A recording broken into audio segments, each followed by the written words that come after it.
Hola, en esta oportunidad les presentaré la producción de la anilina. Introducción. La anilina es un compuesto orgánico que se utiliza como precursor en la síntesis de una amplia variedad de colorantes de interés para la industria textil, así como en la industria del caucho como antioxidante. Además, la anilina se emplea como disolvente en la elaboración de perfumes, barnices, así como para la síntesis de medicamentos de importancia para la industria farmacéutica. Debido a estas importantes aplicaciones, su mercado está valorizado en 11.500 millones de dólares y su demanda está en constante crecimiento a una tasa anual de 6,5%, la cual indica que es necesario incrementar su oferta mediante la aplicación de la capacidad productiva de las plantas existentes o la construcción de nuestras plantas de producción. Historia. Fue aislada por primera vez a principios del siglo XIX, concretamente en 1826, mediante la destilación seca del añil. En 1840, el mismo líquido aceitoso fue obtenido calentando el añil con potasa y se obtuvo la anilina actualmente conocida. La estructura de la anilina fue finalmente establecida en 1843 por Wilhelm von Hofmann con la demostración de que podría ser obtenida por la reducción del nitrobenceno. El primer proceso técnicamente aplicable para la producción de anilina, proceso Becham, fue desarrollado en 1854. Durante los siguientes 145 años, la anilina ha llegado a ser uno de los bloques de construcción más importantes en la química.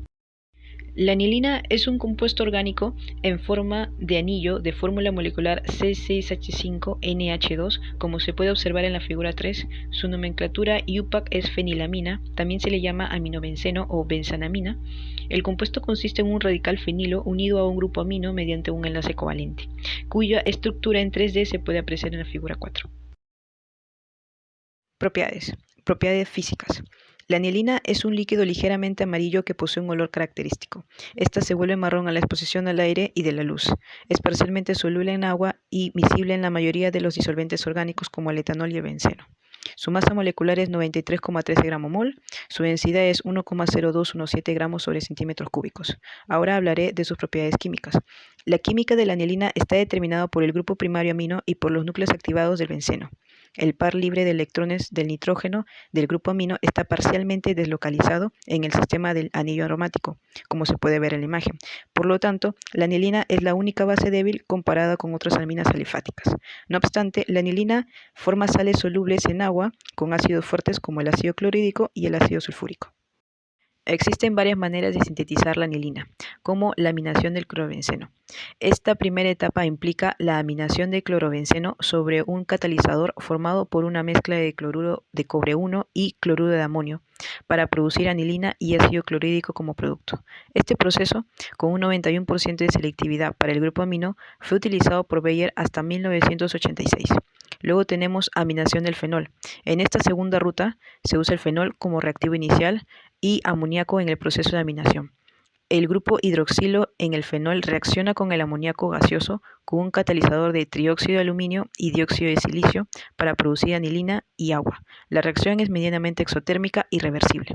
Después tenemos la aminación del benceno. En la tercera ruta, el benceno reacciona con amoníaco concentrado sobre un catalizador de óxido de níquel y níquel para darnos anilina como producto. Tiene una conversión del 13% del benceno, lo que supone un impedimento a la hora de utilizar esta tecnología a nivel industrial. Luego tenemos, por último, la hidrogenación catalítica del nitrobenceno, que es donde nos vamos a concentrar. Hidrogenación catalítica del nitrobenceno. Esta es la principal ruta para producir anilina de forma industrial. El nitrobenceno reacciona con hidrógeno gaseoso en relación 1 a 3 molar con un catalizador platino-paladio sobre base de carbono para darnos anilina, agua y para-aminofenol como subproducto. En la figura, la reacción A se refiere a la formación de anilina, mientras que en la reacción B se forma el para-aminofenol. Cabe destacar que este último es el intermediario final en la síntesis de la producción del paracetamol. La hidrogenación catalítica del nitrobenceno puede llevarse a cabo tanto en fase vapor como en fase líquida. Empezando por la hidrogenación catalítica del nitrobenceno en fase vapor, los productores que llevan a cabo este proceso lo producen en el lecho estático Bayer y Alit y en el lecho fluidizado están BASF y Lonza. Bayer emplea un reactor de lecho estático con catalizador de sulfuro de níquel que es activado con cobre o cromo. Las reacciones se realizan a temperaturas que oscilan entre 300 a 475 grados centígrados a presión entre 1 a 5 bar y se logran selectividades superiores al 99%. El lecho del catalizador es propenso a la desactivación del catalizador debido a la deposición del carbono, pero este puede regenerarse en aire. Por otro lado, BASF utiliza un lecho fluidizado con catalizadores a base de cobre, con óxidos de cromo, bario y zinc con un soporte de óxido de silicio. Las condiciones de reacción oscilan entre 270 a 290 grados centígrados entre 1 a 5 bar de presión y se usa un gran exceso de hidrógeno. Este método exhibe una selectividad del 99,5%, pero también está sujeto a la desactivación del lecho catalizador que debe regenerarse en aire a intervalos regulares durante toda la producción. Ahora pasamos a la hidrogenación catalítica del nitrobenceno en fase líquida. Este proceso se lleva a cabo en el reactor de tanque agitado donde está Hudson y en el lecho fluidizado donde está DuPont. Hudson emplea un reactor de tanque agitado para producir anilina.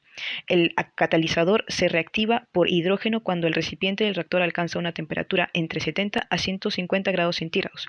La hidrogenación se realiza generalmente bajo una presión que ronda entre 20 a 40 bar y se puede lograr una conversión superior al 99,7%. En los procesos industriales de DuPont, este opera usando un catalizador platino-paladio sobre un soporte de carbono con hierro como modificador. Este proporciona al catalizador una larga vida, una alta actividad y protección contra la hidrogenación de los anillos aromáticos, cuya temperatura ronda entre los 90 y 200 grados centígrados a una presión entre 1 a 6 bar. Normalmente se alcanza una conversión del 98 al 99%. Parámetros. Temperatura. Para un mayor rendimiento del proceso debe trabajarse dentro de un rango de temperatura entre 70 a 150 grados centígrados. Su presión se recomienda trabajar entre 20 a 40 bar. Su catalizador es platino-paladio sobre un soporte de carbono con hierro como modificador. Conversión.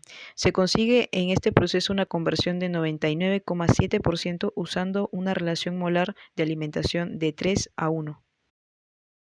Este es el proceso de la anilina. Si desean pueden parar el video, pero lo voy a explicar mejor en el diagrama de flujo. Diagrama de flujo. Empezamos con el nitrobenceno a temperatura ambiente entrando al vaporizador de nitrógeno donde eleva su presión a 40 bar. Luego se dirige al reactor de lecho catalítico y se agrega hidrógeno gaseoso en conjunto de platino-paladio como catalizador para producir anilina y agua. El calor de la reacción se escapa por los tubos de evacuación, se baja la temperatura del flujo agua, anilina y residuos de hidrógeno gaseoso y condensa los dos primeros en el refrigerante condensador. Luego se enfría nuevamente, posteriormente el flujo se va al decantador a presión atmosférica y a 40 grados centígrados, lo separa en dos capas. En la capa inferior hay anilina con 5% de agua y en la capa superior agua con 4% de anilina. Esta última capa se dirige a la torre de extracción donde sale el agua y entra nitrobenceno que se junta con las trazas de anilina y se recircula. La fase orgánica sigue su camino hacia la columna de destilación fraccionada a 140 grados centígrados y a presión atmosférica para liberarnos del agua. Después la anilina se va al refrigerante condensador a vacío, saliendo con una pureza del 99% y posteriormente se almacena. Aplicaciones. Los usos de la anilina son varios y muy diversos. Se utiliza, por ejemplo, en el MDI, metildifenil 4,4' disocianato. Es uno de los principales isocianatos que reaccionan con alcoholes para producir poliuretanos. Estos se emplean principalmente para la fabricación de muebles, aislantes en edificios para reducir las fugas de aire y disminuir el consumo de energía en equipos de calefacción y refrigeración. También se utiliza en pigmentos y tintes. La anilina es el precursor en la síntesis de una amplia variedad de colorantes de interés para la industria textil. Algunas plantas de tintes a escala mundial de Europa siguen utilizando la anilina, por ejemplo, para la producción del índigo. Otra aplicación está en los productos farmacéuticos. La anilina se utiliza para la preparación de analgésicos como el paracetamol, como ya mencionamos, la sulfatiasa y la sulfapiridina. Gracias por su atención. Conmigo será en otra oportunidad.